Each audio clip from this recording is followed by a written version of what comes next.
Good morning, Flagler County. I'm Rich Carroll. You're listening to Flagler's Morning News on Thursday, January 12th. This is actually a very rare event. This is the first killer whale stranding recorded in not just Florida, but in the southeast U.S. It happened near Hammock Dunes Club. A visitor walking along the beach south of Varn Park early Wednesday morning discovered the 26-foot, 6,000-pound female killer whale stranded and dead. Erin Fougere is a marine mammal stranding program administrator for NOAA's southeast region. Whales and all marine mammals typically strand because they're sick or injured, but it's really too early at this point to say what may have caused this particular whale stranding. We're working with a multi-agency group of partners in the Southeast Region Marine Mammal Stranding Network to recover the carcass from the beach and transport it to a lab for a necropsy or animal autopsy, where we'll have veterinarians, pathologists, trained biologists go through the animal organ system by organ system and to try to determine the cause of illness or stranding. Fougere tells WNZF it's rare for scientists to get the opportunity to study an orca from the wild. We're collaborating with a lot of different researchers and partners to try to figure out exactly what we're going to be collecting and analyzing and to get as much as possible from this individual whale. This local news is a service of Flagler County's Toyota dealer, Beaver Toyota US 1 St. Augustine, here to wow you.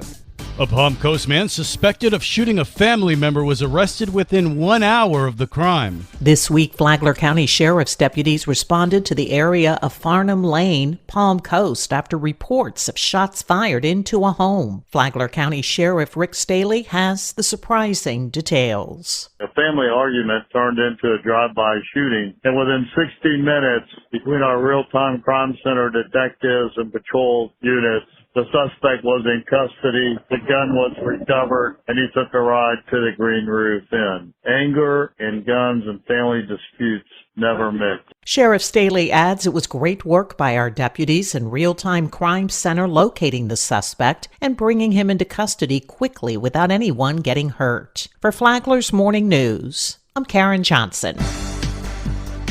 Palm Coast City Council hears recommendations on affordable housing incentives. Among the recommendations from the city's Affordable Housing Advisory Committee was the use of surplus land for housing developments by organizations like Habitat for Humanity. Councilman Ed Danko had an issue with how the land would be transferred. I would think that as a city, if we have an inventory of surplus lands, we would want to really sell it to the highest bidder to make money for our budget. So I'm not in favor of just giving away property, if that's what that means, and I'm not quite sure what this really means. Councilwoman Kathy Hyder had a similar question. I did notice in the agenda they talked about surplus land and what parcels were available, I believe, in Flagler County. However, I believe, and correct me if I'm wrong, they said that this land was for non-profit use. Am I correct on that? Housing Program Manager Devry Paradowski addressed that concern. The recommendation is for these to be whatever the city finds suitable for affordable housing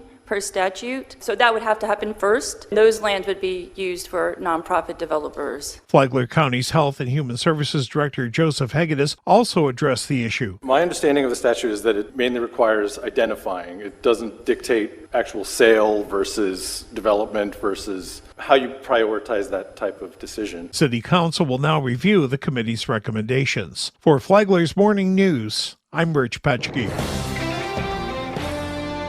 Mardi Gras Fun, Food, and Funds on February 21st. Teresa Rizzo is the executive director of the Flagler Education Foundation. She said that this year's Mardi Gras fundraiser is at Grand Haven Country Club. And then there's the food. The food is probably my favorite part of this event.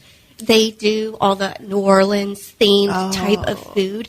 And it is absolutely incredible. Rizzo said that the night is not only fun for the participants, but also important to students in the community. You're raising money to give students who financially may be struggling not only a 2-year scholarship to a Florida college, but also a mentor for 4 years, right? So that they can be successful going forward. She said the Mardi Gras helps to raise the matching funds needed for those scholarships. Lifeline is on WNZF Saturday mornings at 9. From the WNZF Newsroom, I'm Deb Albertson. And now you're up to date on Flagler's Morning News. I'm Rich Carroll.